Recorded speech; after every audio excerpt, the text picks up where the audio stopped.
Pleasure is called everything that gladdens us and makes our life pleasant.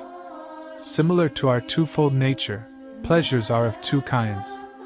Since we are composed of body and soul, we possess senses, and our bodies have members, and pleasures belong to both spheres.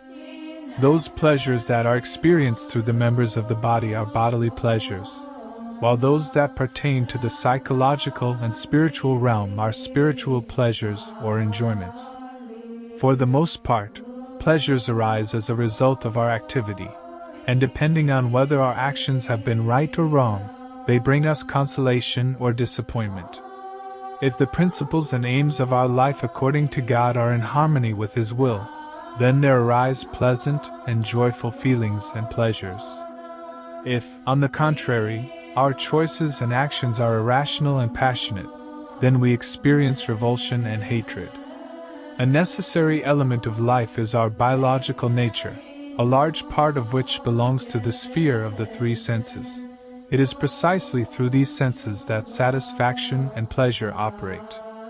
The pleasures that captivate and tempt us more than others are related to our biological constitution and are located in the members of the body and the organs of the senses. Foremost among these are taste, touch, and smell.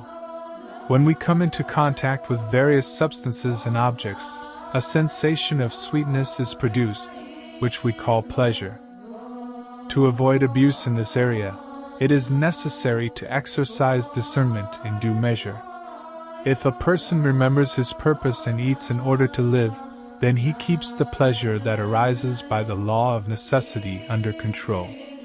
But if, alas, he lives in order to eat and leads an intemperate life, as sadly happens in our own time, then the irrational principle, which I am ashamed even to describe, takes the upper hand. There also exist ethical and sensual pleasures, the foremost of which are sexual attraction and sexual relations. Here arises an entire labyrinth of perversions. Here are the many trophies of the infernal serpent. The law of the reproduction of the human race, as a fundamental necessity in our present exile, becomes the strongest stimulus for attraction between the sexes. This is precisely what the devil exploits, forcibly offering unlawful pleasure, which strikes today's youth with deadly force.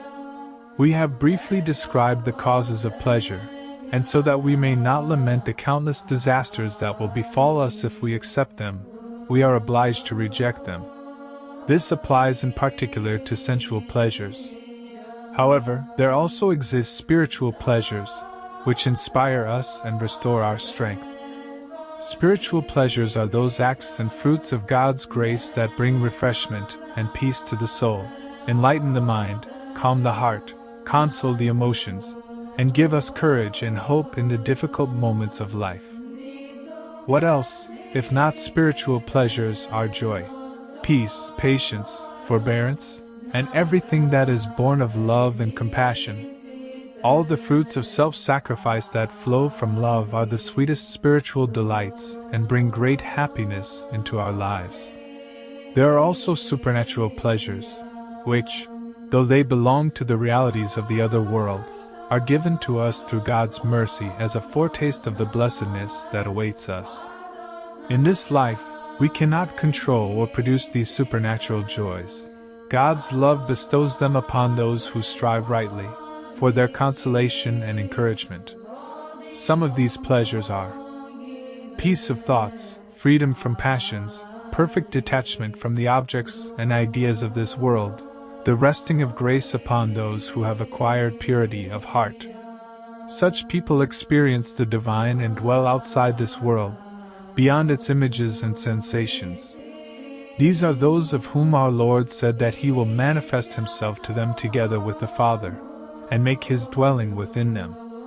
Whoever wishes to enjoy the supernatural gifts and mercies should strive to fulfill the commandments, and he will see that the Lord is faithful in all His words.